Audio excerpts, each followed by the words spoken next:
Marcus Sullivan stood shirtless in the living room of the house that never should have been his muscular arms crossed over his chest like a conqueror surveying his spoils. The empty whiskey bottle on the coffee table told the story of his morning.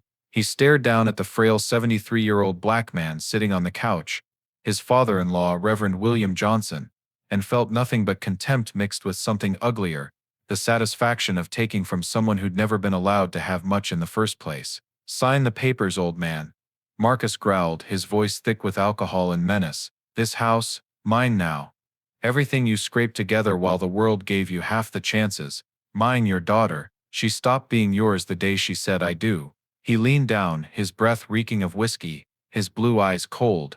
"You know what the beautiful part is? You worked twice as hard your whole life for half as much, couldn't get a bank loan without 3 co-signers, couldn't buy in the neighborhoods you wanted, couldn't get the promotions you earned.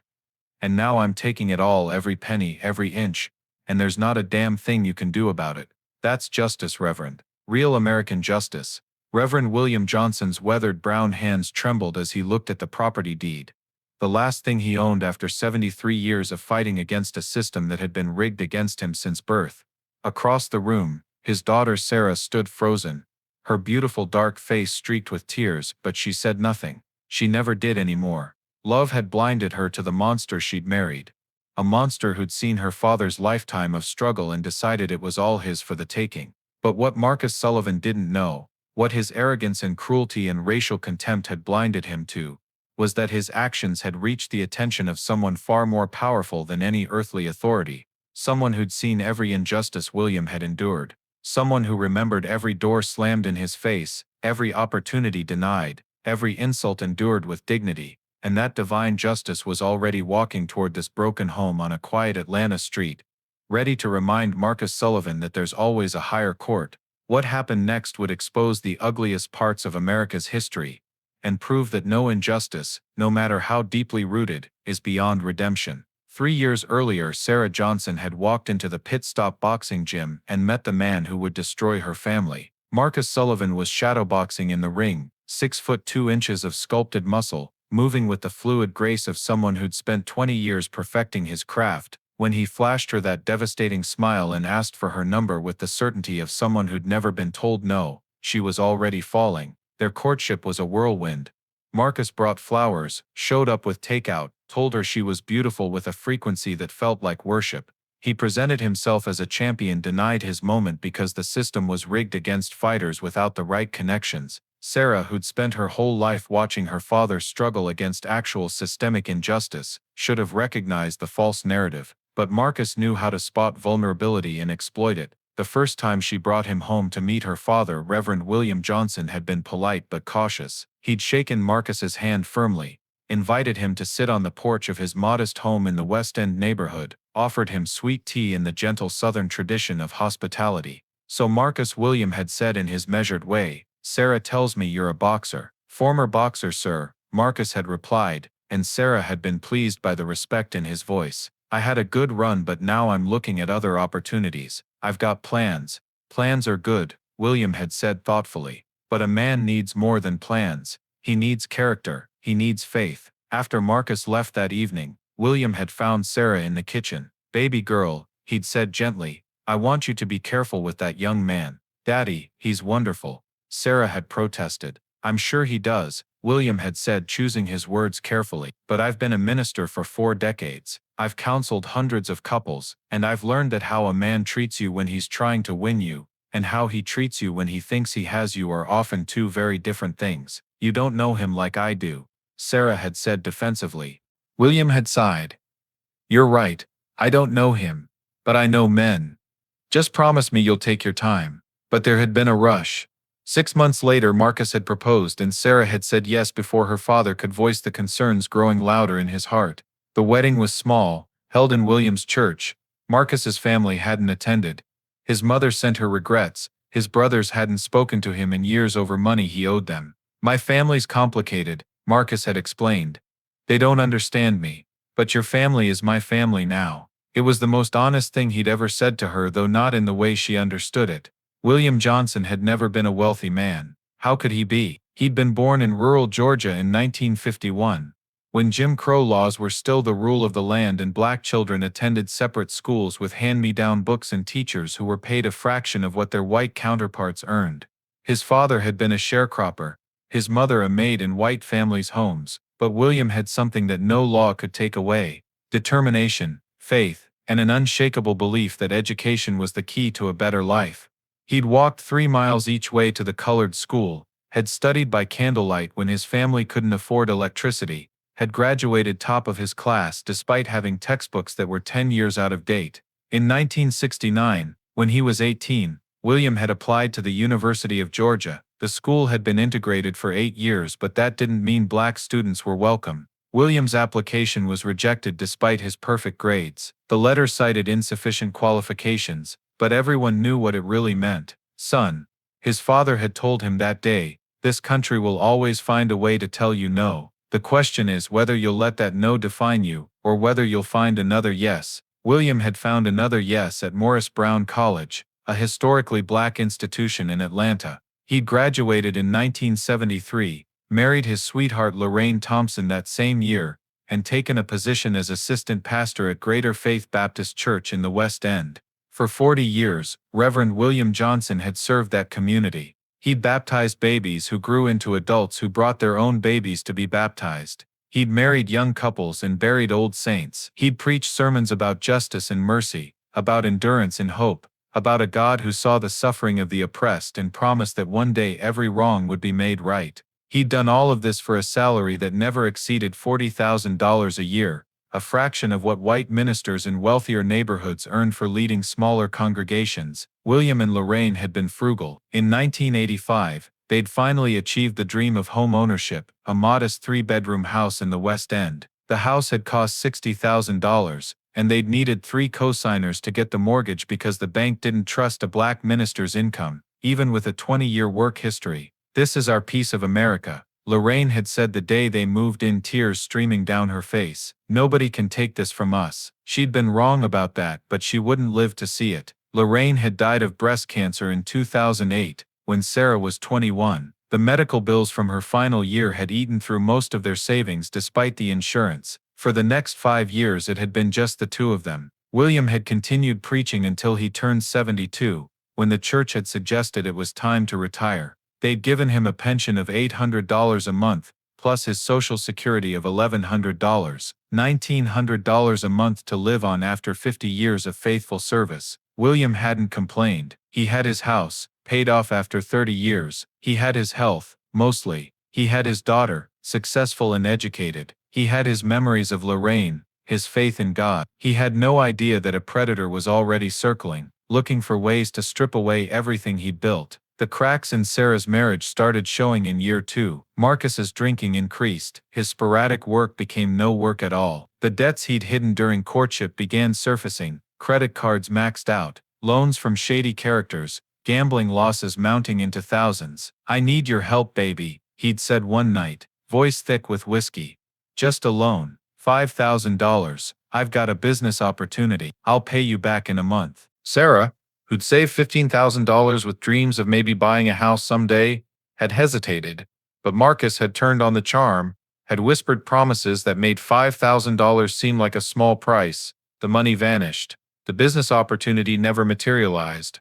And when Sarah asked about it a month later, Marcus's face had darkened in a way she'd never seen before. "Are you really going to keep bringing that up?" he'd snapped. "I'm going through a rough patch, and instead of supporting me, you're nagging me about money. I thought you loved me." It was Sarah's first real glimpse of the manipulation that would define their marriage, the way Marcus could twist her legitimate concerns into character flaws, make her feel guilty for expecting basic honesty. "I'm sorry," she'd found herself saying, though she had nothing to apologize for. The second loan had been $3,000, then another $2,000, then 5 more. By the end of year 2, Sarah's savings were gone, evaporated into Marcus's black hole of debt and drinking, and she was too ashamed to tell her father. That was when Marcus had started looking at what her father had. 6 months into the marriage, Marcus had suggested they move in with William. "Your dad's all alone in that big house," he'd said. "He's getting older. Wouldn't you feel better if we were there to help him? And it would save us money on rent." Sarah had hesitated, but Marcus had pressed. "How long before something happens?" "He falls, has a heart attack. You're his only child." Don't you have a responsibility? The guilt had worked. She'd approached William tentatively, expecting him to say no, hoping he'd say no, but William, who'd been feeling the loneliness of his empty house, who missed the sound of family, who wanted to believe the best about his new son-in-law, had agreed. Of course you can stay here, he'd said, hugging his daughter. This will always be your home, and Marcus your family now too. Marcus had smiled and shaken the old man's hand, and William had felt a cold certainty settle in his stomach that he'd just made a terrible mistake. They'd moved in that weekend. Marcus had immediately taken over the master bedroom. Your dad doesn't need all that space, relegating William to the smaller bedroom where he'd stored Lorraine's belongings. The Reverend had packed up his late wife's things without complaint, telling himself this was what Christian hospitality looked like. For the first month, Marcus had been on his best behavior.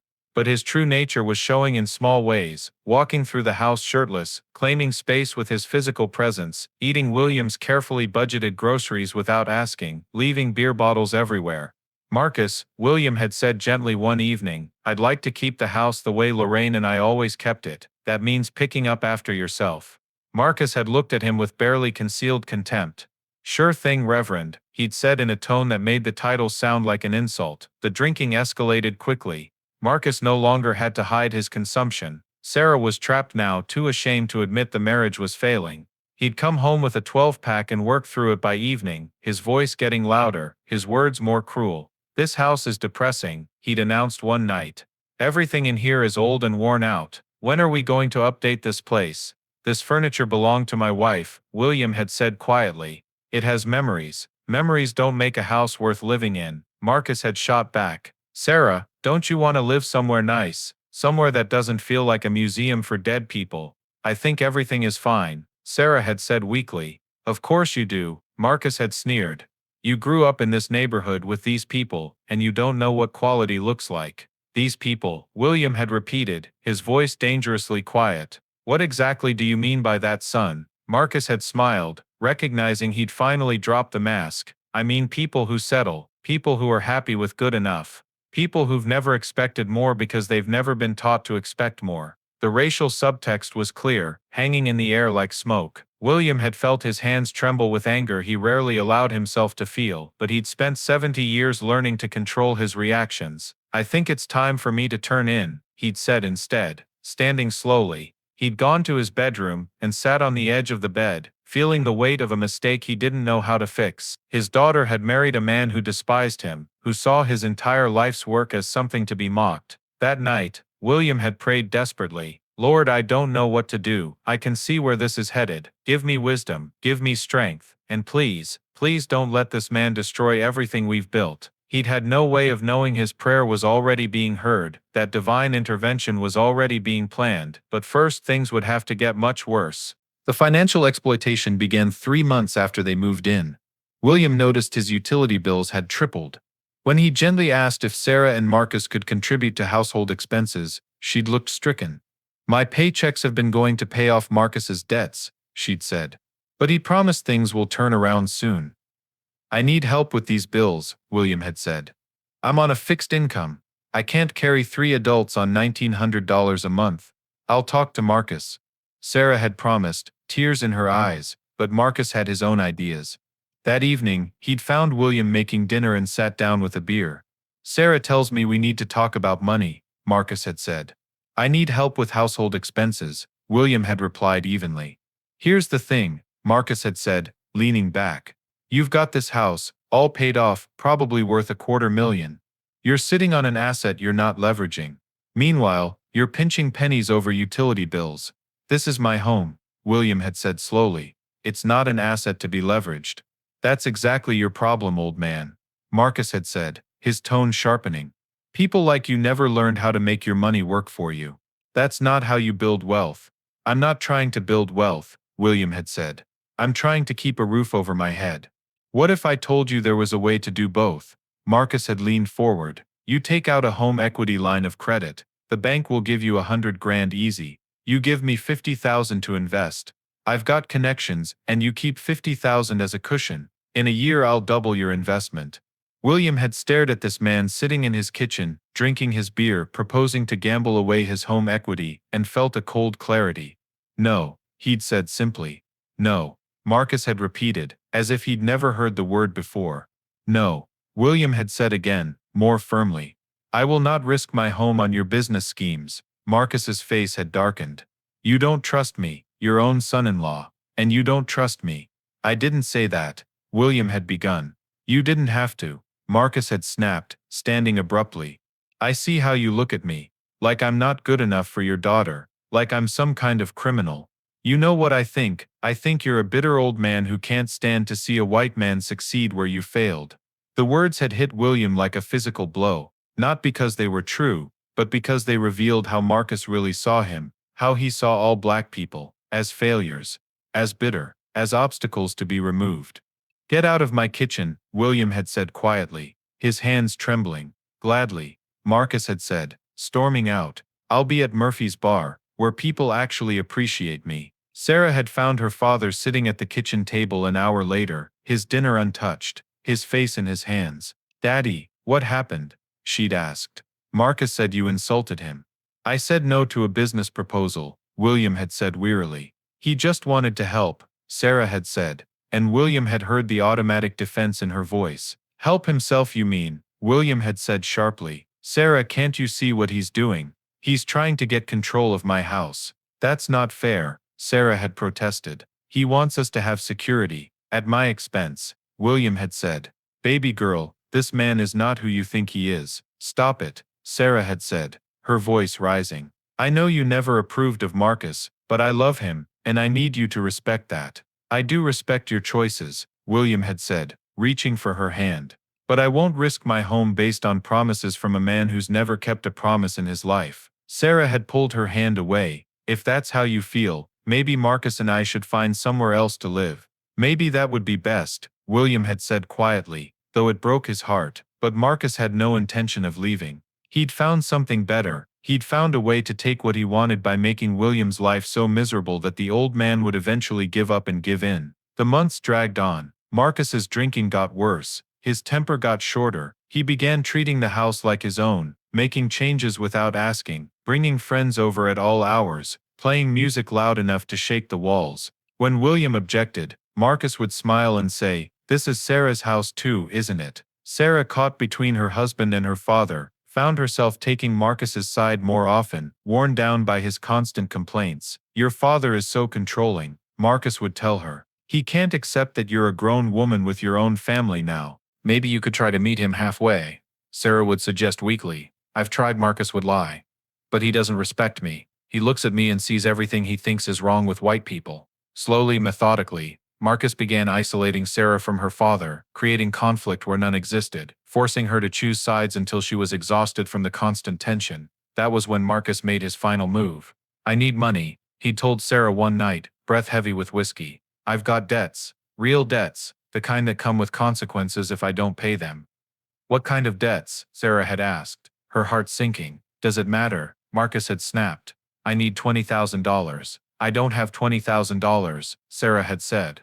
"But your father does," Marcus had said, his eyes glittering dangerously. "He's got equity in this house. He could get a home equity loan tomorrow." "He already said no to that," Sarah had reminded him. "Then you need to convince him," Marcus had said, gripping her arm just hard enough to hurt. "Unless you want to see what happens when the people I owe come looking for me. They'll come here, Sarah, to this house, where your father lives." It was a threat disguised as a warning, and Sarah had felt the trap closing. "I'll talk to him," she'd whispered. The conversation with William had been one of the hardest of Sarah's life. She'd found him on the porch, reading his Bible, and sat beside him with tears already streaming. "Daddy, I need to ask you something," she'd begun. "I already know what you're going to ask," William had said gently. "And the answer is no, baby girl. I won't take out a loan on my house to pay Marcus's debts. They're threatening him," Sarah had said desperately.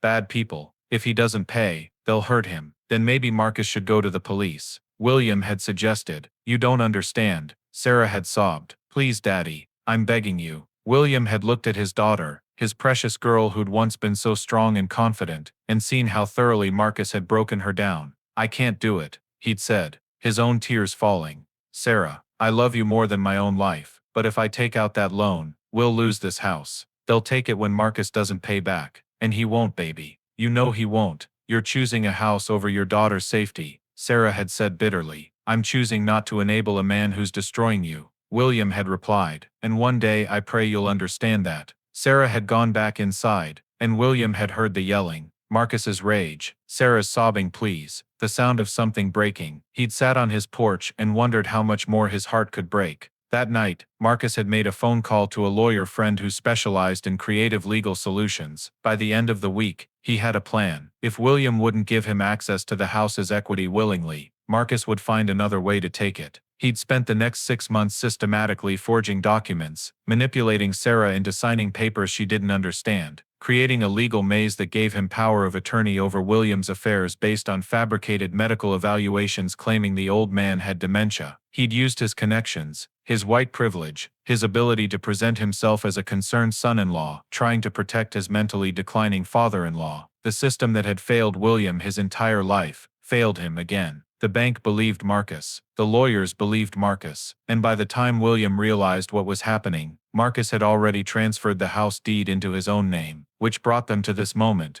Marcus standing shirtless and drunk in the living room at 10 in the morning, holding the final papers that would make William's eviction legal and complete. Sign the papers, old man, Marcus said again, leaning down so close William could see the cruelty in his bloodshot eyes, or I'll have the sheriff drag you out of here in handcuffs. Your choice. William looked at the papers, then at his daughter standing silently against the wall, then back at Marcus. And then, with a hand that trembled not from fear but from 73 years of accumulated dignity, he picked up the pen. Jesus, help me, he whispered as he signed his name, surrendering the last thing he had in this world. Marcus snatched the papers away with a triumphant grin. Finally, now pack your stuff and get out. You've got 2 hours. Sarah covered her face and wept, but she didn't move to stop it. She'd chosen her side long ago. William stood slowly, his arthritic knees protesting, and walked to his bedroom. He packed a small bag with his Bible, 3 photographs of Lorraine, a change of clothes, and the pocket watch his father had given him on his 18th birthday. Everything else, the furniture, the memories, the life he'd built, he left behind. Marcus was waiting at the front door when William emerged, drinking another beer, his muscular frame blocking the exit like a final insult. Hey, Reverend, Marcus called out as William tried to pass. No hard feelings, right? Just business. Besides, people like you are used to this, aren't you? Getting pushed out, moved along, told you don't belong. It's practically tradition. William paused, looked at this man who'd stolen his home and broken his daughter, and said quietly, "The Lord sees everything, son. Every injustice, every cruelty. And he remembers." Marcus laughed. "If your Lord cared, he wouldn't have let me take everything from you. Face it, old man, your God forgot about people like you a long time ago." William walked out into the bright Atlanta afternoon, carrying everything he owned in a worn canvas bag, and didn't look back. He didn't see Sarah collapse sobbing the moment the door closed. He didn't see Marcus finish his beer and immediately start making phone calls about refinancing the house he'd just stolen. But someone else did see. Someone who'd been watching from the beginning. Someone who'd counted every tear, recorded every injustice, and was already preparing to intervene in a way that would change all 3 of their lives forever. William walked until his legs couldn't carry him anymore. By evening, he found himself on a bench in Grant Park, watching the sunset paint the sky in shades of orange and gold. His stomach was empty. His heart was broken. His body ached in ways that made him wonder if he'd survive the night. But he still had his faith. He opened his Bible to Psalm 37 and read by the fading light, "Do not fret because of evildoers, nor be envious of the workers of iniquity, for they shall soon be cut down like the grass,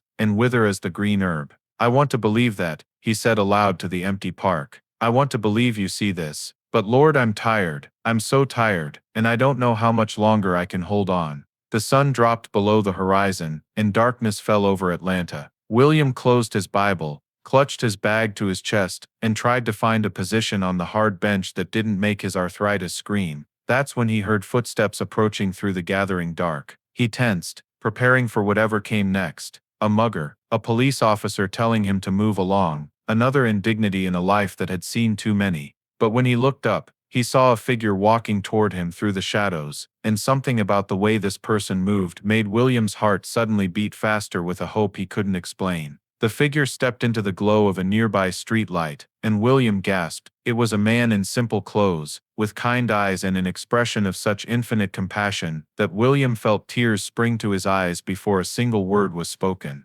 William, the stranger said, his voice carrying the weight of eternity and the gentleness of a friend. I've been looking for you. And Reverend William Johnson, who'd preached about miracles for 40 years without ever truly expecting to experience one, felt his entire world shift as he looked into the eyes of someone who'd been waiting for exactly this moment to arrive. The stranger sat down on the bench beside William without asking permission, as if they were old friends meeting after a long absence. Up close, William could see his features more clearly. A man in his 30s maybe, with dark hair and a beard, wearing simple jeans and a white shirt that somehow looked clean despite the Atlanta heat. But it was his eyes that held William captive. Deep brown eyes that seemed to contain centuries of wisdom and oceans of compassion. "Do I know you?" William asked, his voice hoarse from crying. "We've never met face to face," the stranger replied with a slight smile.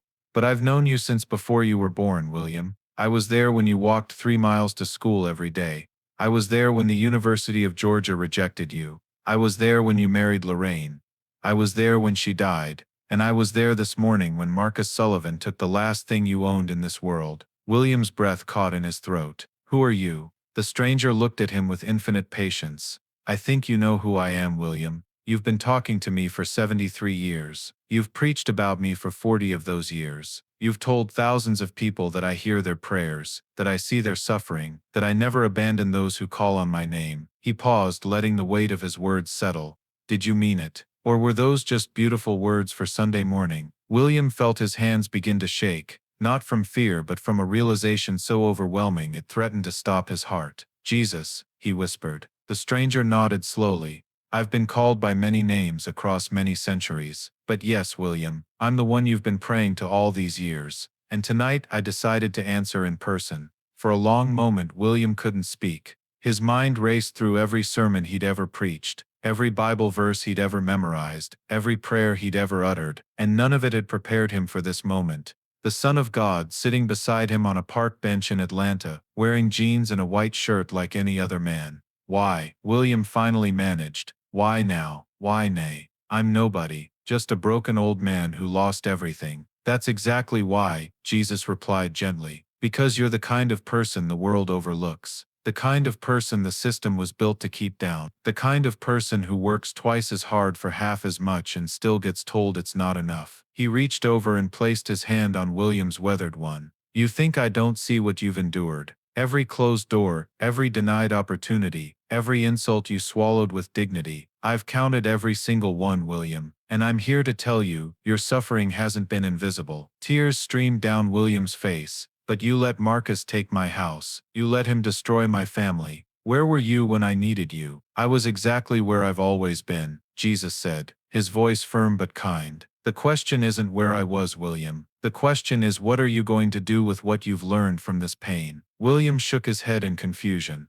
"I don't understand." Jesus stood and gestured for William to follow him. "Walk with me. There's someone who needs to see me tonight, and you're going to be there when it happens." Despite his exhaustion, despite his aching bones and empty stomach, William found himself standing and following the stranger who claimed to be his savior. They walked through Grant Park in silence, past the sleeping homeless people under trees, past the locked playground where William had once brought Sarah when she was a little girl. "Tell me about your father," Jesus said as they walked. "My father," William was surprised by the question. "He was a sharecropper, worked land that belonged to white families, never owned a single acre of his own, died when he was 58, heart attack from a lifetime of back-breaking labor and stress." William's voice grew thick with emotion. "He was the strongest man I ever knew, not because of his muscles but because of his spirit. He never let bitterness destroy him, even though he had every right to be bitter." "And what did he teach you?" Jesus asked. "He taught me that suffering is a test, not a sentence.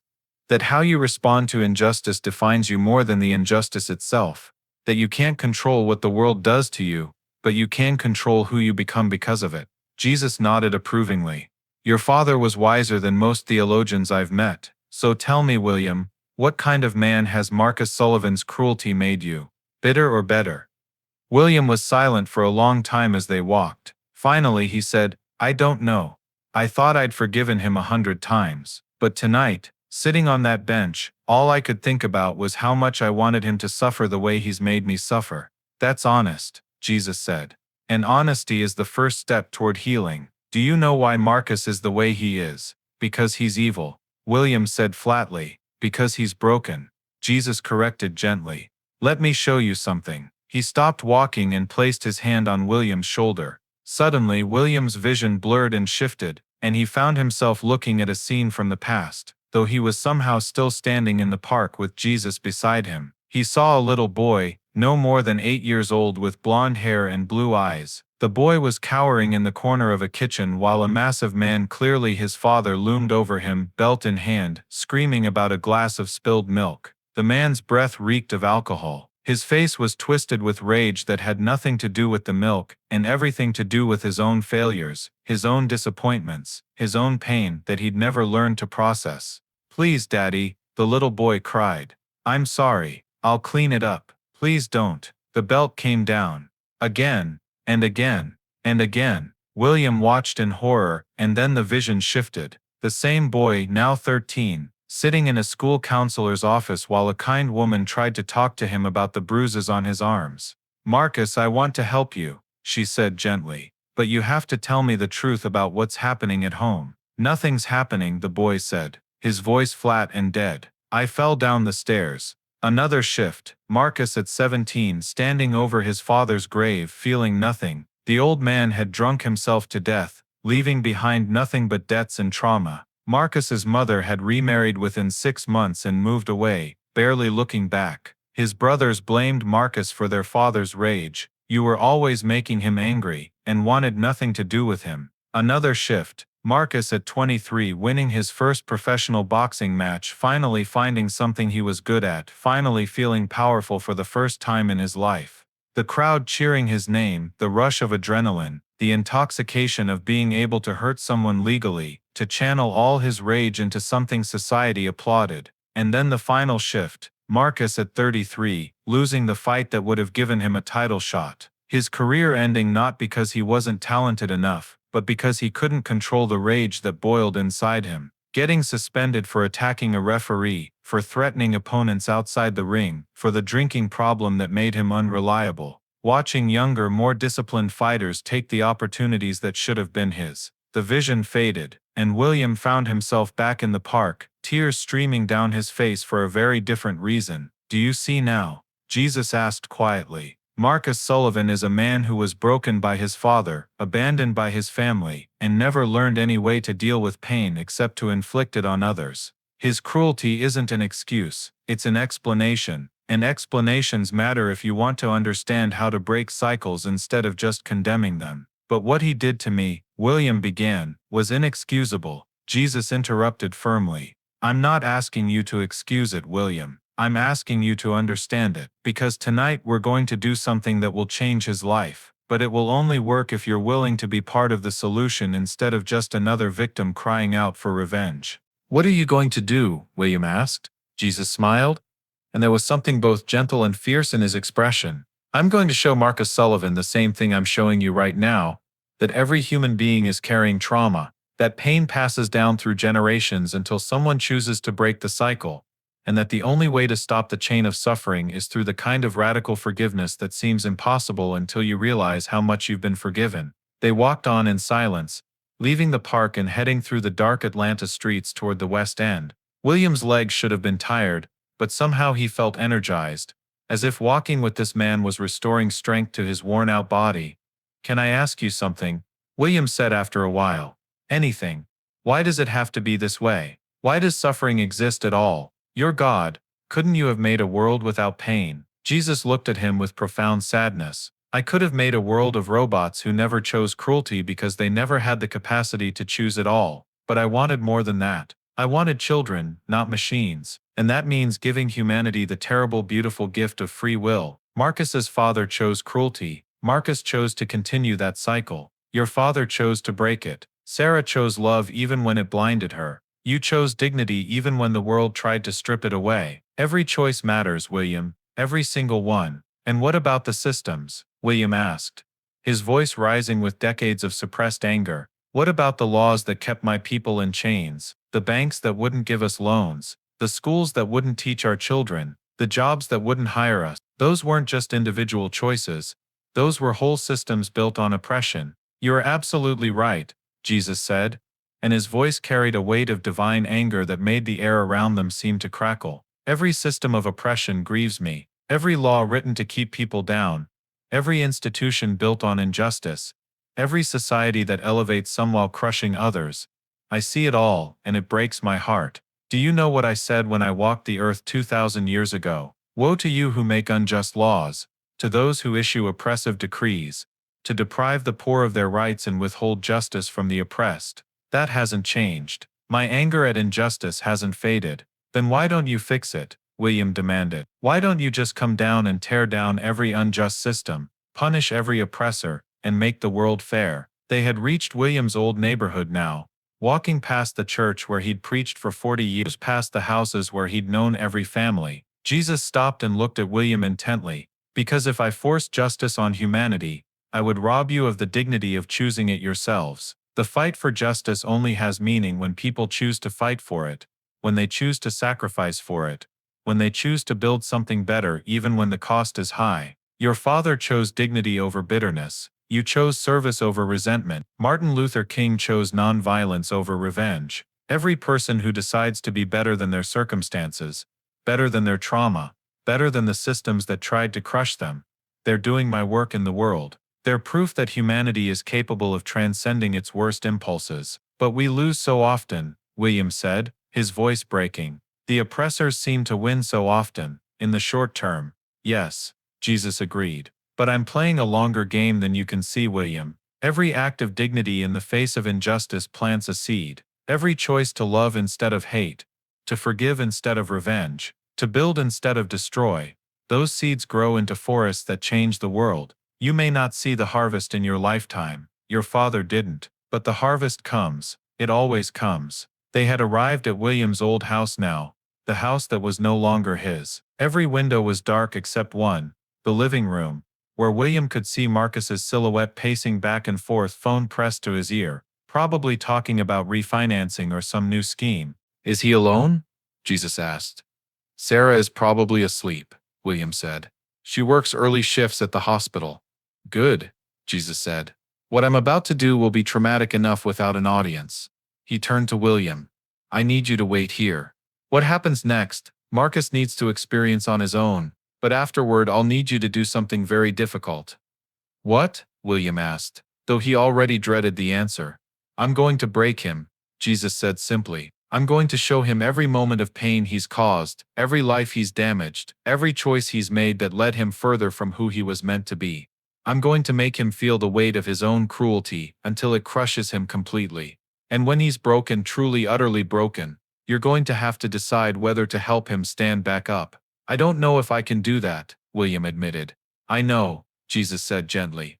That's why I'm asking you to try, because if you can forgive the man who took everything from you, if you can see him as a broken child who needs healing instead of a monster who deserves punishment, then you'll prove something the world desperately needs to see, that cycles of pain can actually be broken, that generational trauma can actually end, that love really is stronger than hate.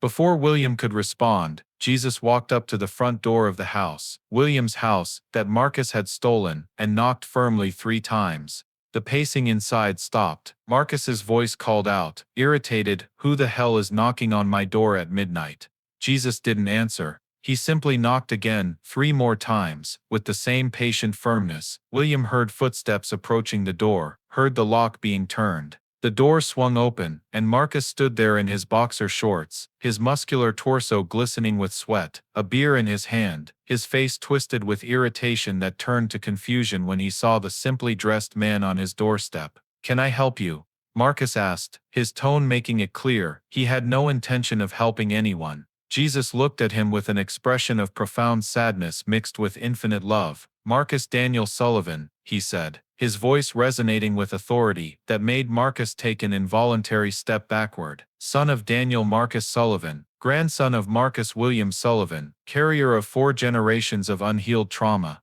I've come to show you what you've become, and more importantly, what you could still be. Look, buddy, I don't know what church you're from, but I'm not interested in Jesus raised his hand, and Marcus's words died in his throat, not because he couldn't speak, but because suddenly he couldn't remember why he'd wanted to speak. His vision blurred, the world tilted, and then he was no longer standing in his doorway. He was 8 years old again, cowering in that kitchen corner, feeling his father's belt break his skin, break his spirit, break something fundamental inside him that would never quite heal right. He was 13 again, lying to the counselor, choosing silence over salvation because he'd already learned that telling the truth just made things worse. He was 17 again, standing at his father's grave, feeling nothing, realizing that he'd become exactly what his father had always told him he was: worthless, angry, destined to fail. But then the vision shifted, and Marcus saw something he'd never seen before. He saw the ripple effects of his own choices, spreading out like poison through the lives of everyone he'd touched. He saw Sarah, beautiful, brilliant Sarah, meeting him for the first time at that gym. He saw her hope, her genuine love, her belief that he could be something better. And he watched himself systematically destroy all of it, saw himself turn her from a confident, successful woman into a frightened, apologetic shell who couldn't even defend her own father. He saw William, a man who'd endured more injustice in 73 years than Marcus could imagine, working his entire life to build something stable, something good. And he watched himself steal it all with smiles and manipulation and forged documents, using the very systems that had oppressed William his whole life to deliver the final blow.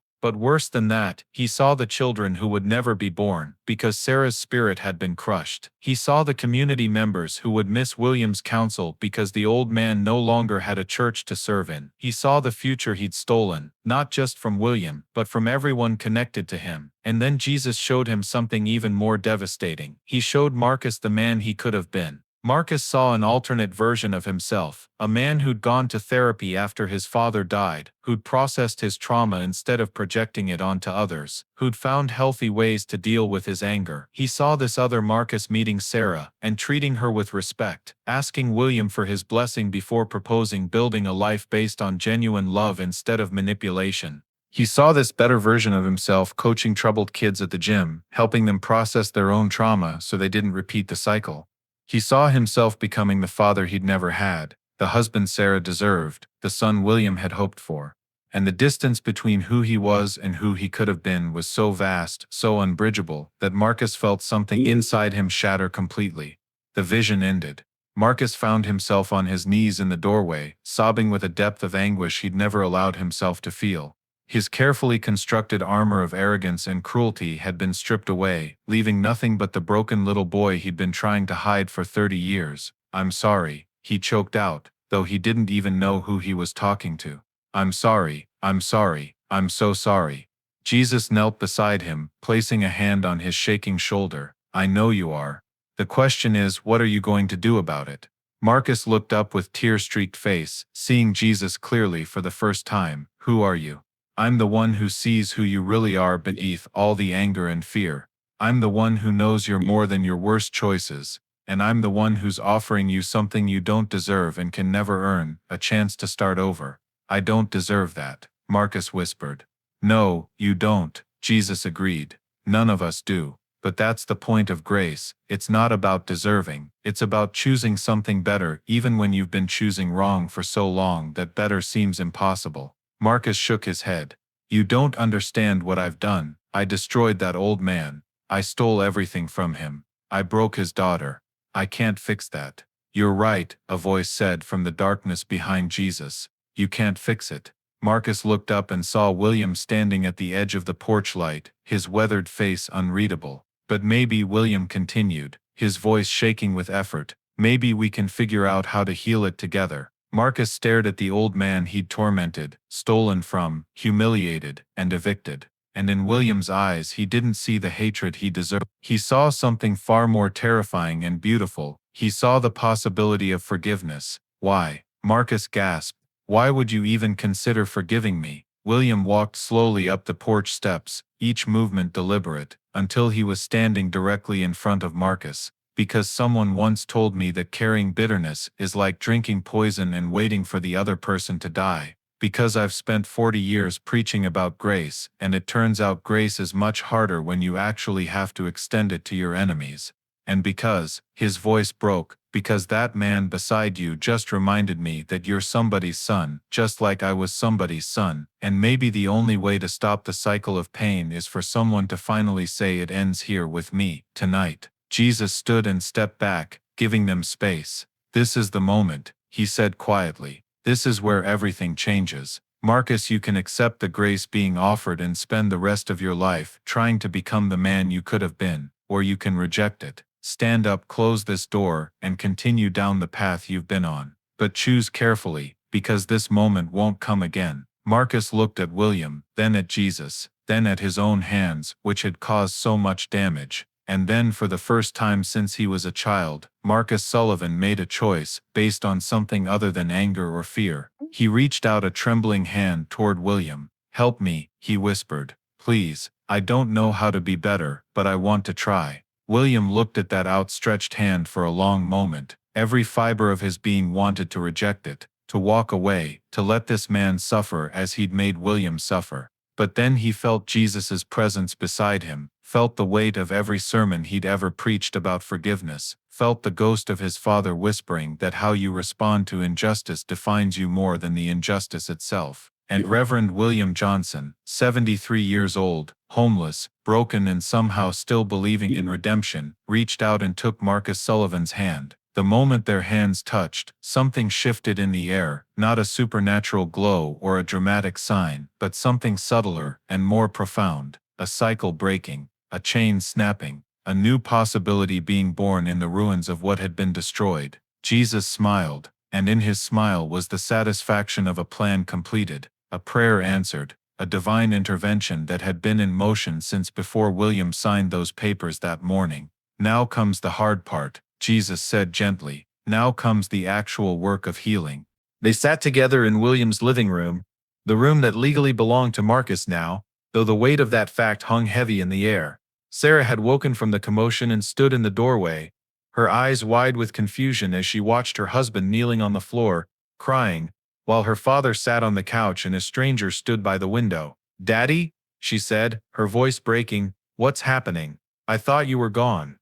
"Come sit down, baby girl," William said gently. "There's someone here who needs to talk to all of us."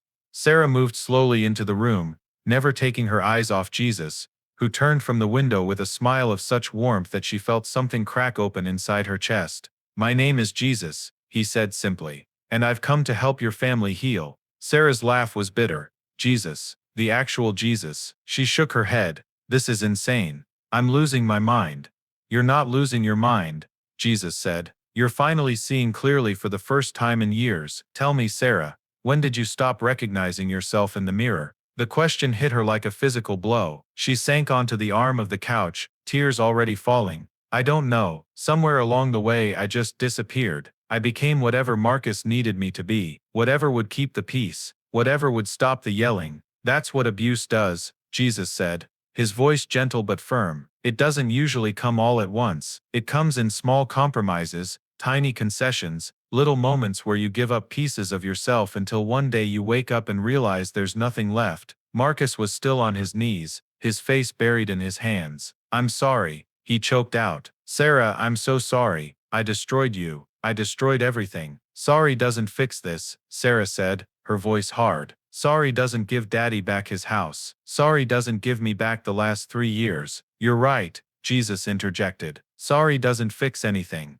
but it can be the beginning of something new, if it's backed up by real change, real accountability, real work." He looked at Marcus. "Stand up." Marcus struggled to his feet, his legs shaking. Jesus stepped close to him, and when he spoke, his voice carried an authority that made the room seem to vibrate. "Marcus Sullivan, you are standing at a crossroads. On one path you continue as you are, drinking, manipulating, taking from others to fill the hole inside you that can never be filled that way. That path ends in loneliness, bitterness, and eventually death. On the other path, you do the hardest work you've ever done. You face every demon, every wound, every moment of your life you've been running from. You become someone entirely different. But I need you to understand something: that second path doesn't guarantee Sarah stays. It doesn't guarantee William forgives you. It doesn't guarantee anything, except that you'll become the man you were meant to be before your father's fists broke something inside you. Which path do you choose?" Marcus looked at Jesus with desperate eyes. I want to change. I swear I want to change, but I don't know how. Then I'll tell you how, Jesus said. Tomorrow morning you go to a lawyer, a real one, not your friend who helped you forge documents, and you confess everything. You start the process of transferring this house back to William. You accept whatever legal consequences come. Marcus's face went pale, but he nodded. Second, Jesus continued, you check yourself into an addiction treatment program, not outpatient, inpatient, minimum 6 months. You work on the alcohol, the anger, the trauma your father gave you that you've been passing on to everyone around you. 6 months, Marcus whispered. At minimum, Jesus said firmly. This isn't something you fix with a weekend and some promises. This is deep work that requires time. He turned to Sarah, and you need to make a choice too. You can stay and watch Marcus do this work, or you can leave and rebuild yourself somewhere. Both choices are valid, but you need to understand, staying doesn't mean going back to how things were. If you stay, it's on completely new terms. You're not his caretaker anymore. You're not responsible for his healing. You're only responsible for your own. Sarah looked at her husband, really looked at him, seeing both the monster he'd become and the broken child underneath. I need time, she said finally. I need space to figure out who I am, when I'm not trying to manage your moods or walk on eggshells. I understand, Marcus said, his voice cracking. I'll move out. This is your father's house anyway.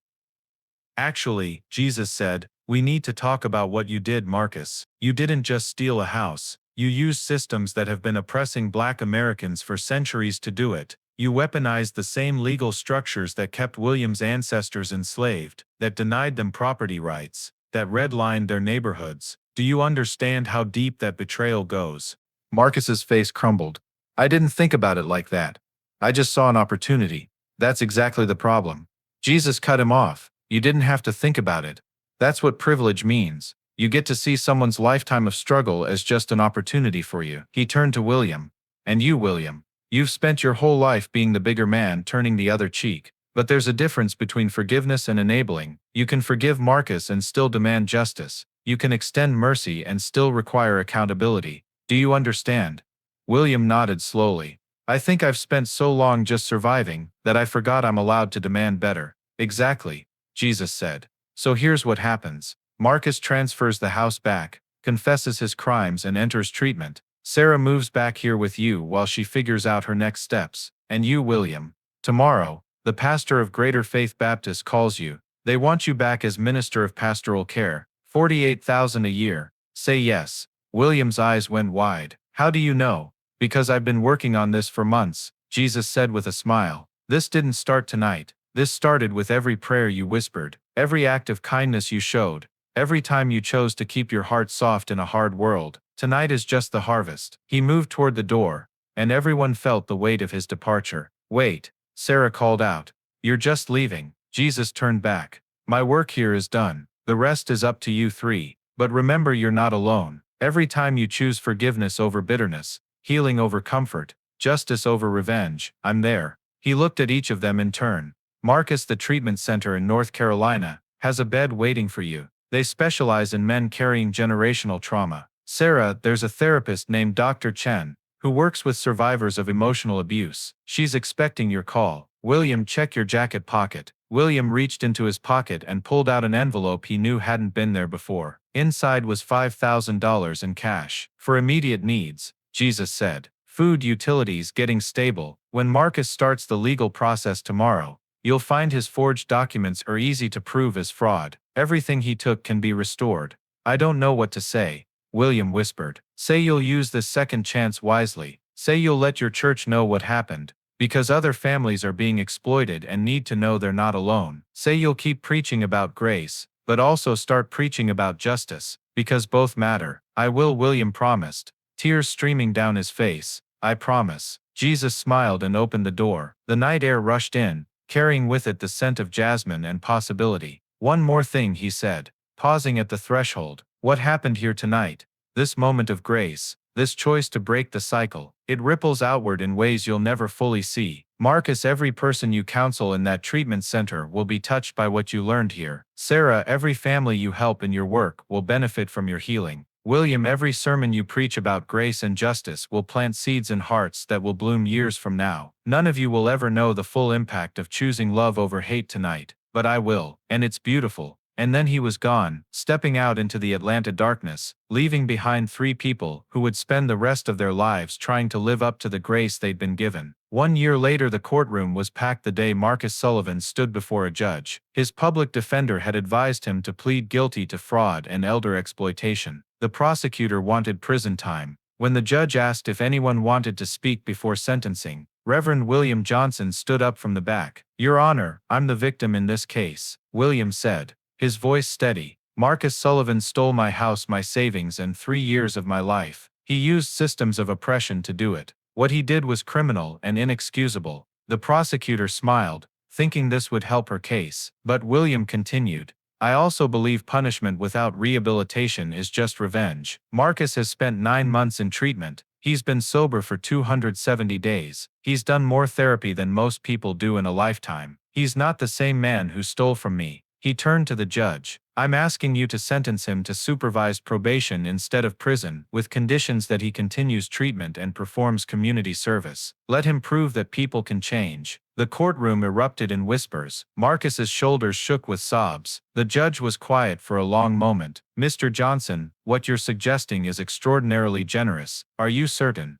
"I am, Your Honor. Because a year ago someone showed me that grace only means something when it costs you something. This costs me a lot, but I believe it's right." The judge sentenced Marcus to 2 years probation, 500 hours of community service, continued treatment, and full restitution. No prison time. As they left the courthouse, Marcus approached William cautiously. "I don't deserve what you just did." "No, you don't," William agreed. "But that's what grace means. Now go prove it was worth it." 3 years later, Sarah stood in front of the bathroom mirror in her Seattle apartment, barely recognizing the woman staring back at her. Not because she looked different, though she did, healthier, stronger, but because for the first time in years she recognized herself. She'd spent 3 years in Seattle, running a program for at-risk youth, building a life that was entirely her own. She'd done the therapy, faced the trauma, learned to trust her own judgment again.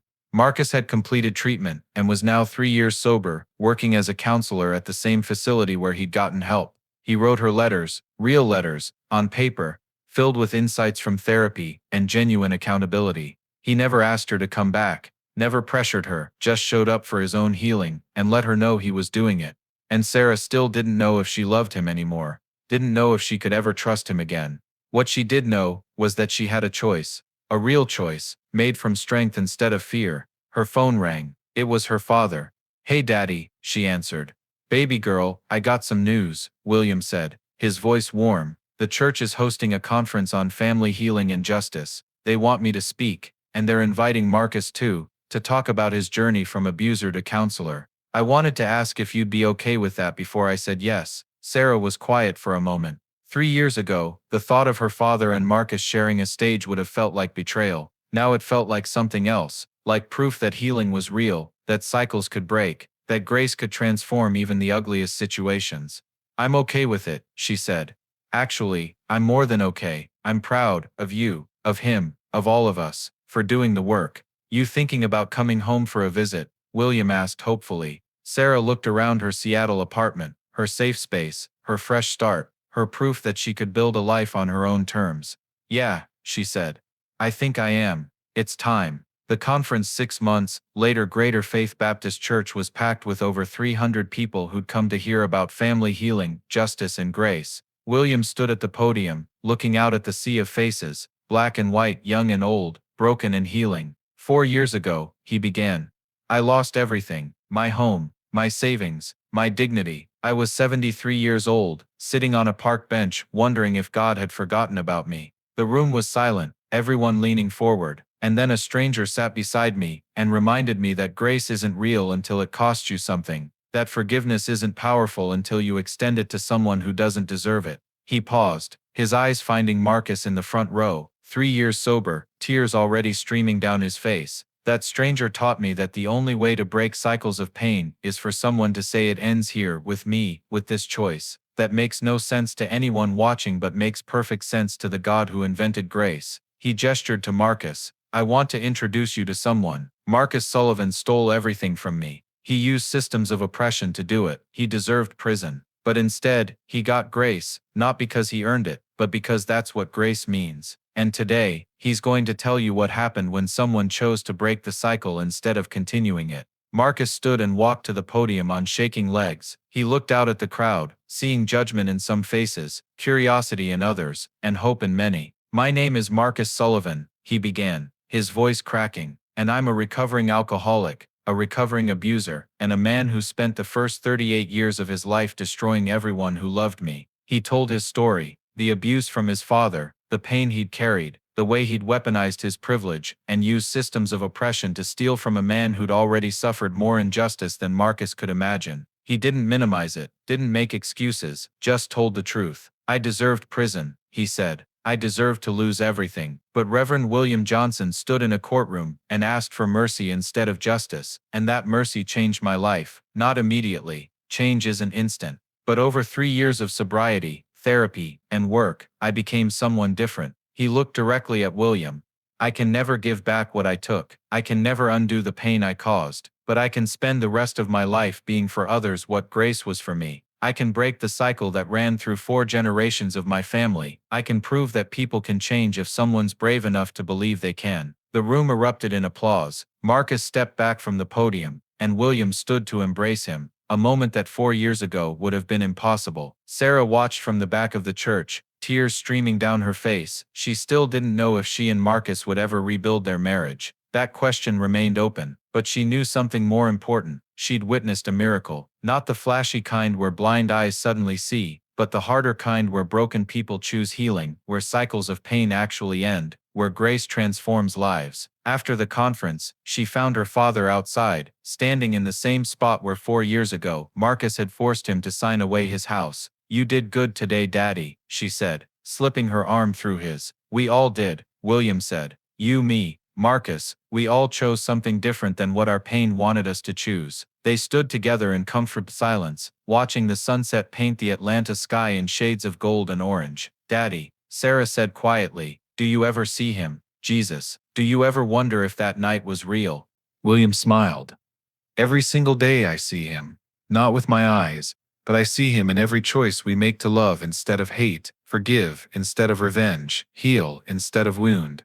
That night was real, baby girl. And every day since has been proof that what happened then is still happening now." He squeezed her hand. "The miracle wasn't just that Jesus showed up. The miracle is that we keep choosing grace, even when it's hard, even when it costs us something, even when the world tells us we're fools for believing change is possible." Sarah rested her head on her father's shoulder, this man who'd survived 77 years of systemic injustice and personal betrayal and somehow still believed in redemption. "I'm proud to be your daughter," she whispered. "And I'm proud of the woman you've become," William replied. "Strong enough to leave, brave enough to heal, wise enough to know that forgiveness doesn't mean forgetting, and grace doesn't mean erasing accountability." As the sun set completely and stars began appearing in the darkening sky, Sarah felt something she hadn't felt in years: hope. Not the naive hope she'd carried when she first met Marcus, but a deeper hope built on truth, earned through struggle, and proven by 3 people who'd chosen to break a cycle instead of continuing it. Somewhere in the gathering darkness, a warm breeze touched their faces, the kind of breeze that shouldn't exist on a still summer evening. And if they'd been listening very carefully, they might have heard a whisper that could have been the wind, or could have been something more: "Well done, my good and faithful servants. Well done." But they didn't need to hear it to know it was true. They'd lived it. They'd become it. They were proof, walking, breathing, choosing proof that no injustice is too deep, no cycle too old, no wound too severe to be healed by grace. And that was the greatest miracle of all. The end. This story reminds us that the deepest wounds often come from those closest to us, and the hardest grace to extend is to those who've hurt us most. Reverend William Johnson had every right to seek revenge, to watch Marcus suffer, to let the system that had oppressed him his entire life finally work in his favor for once.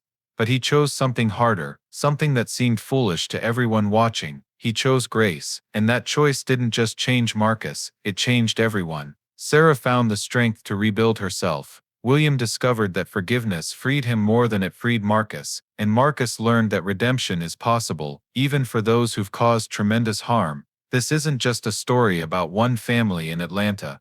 This is about all of us. How many cycles of pain are we perpetuating because we're too hurt to break them? How many people are waiting for someone to show them that change is possible? How many miracles are we missing because we're too focused on getting even instead of getting healed?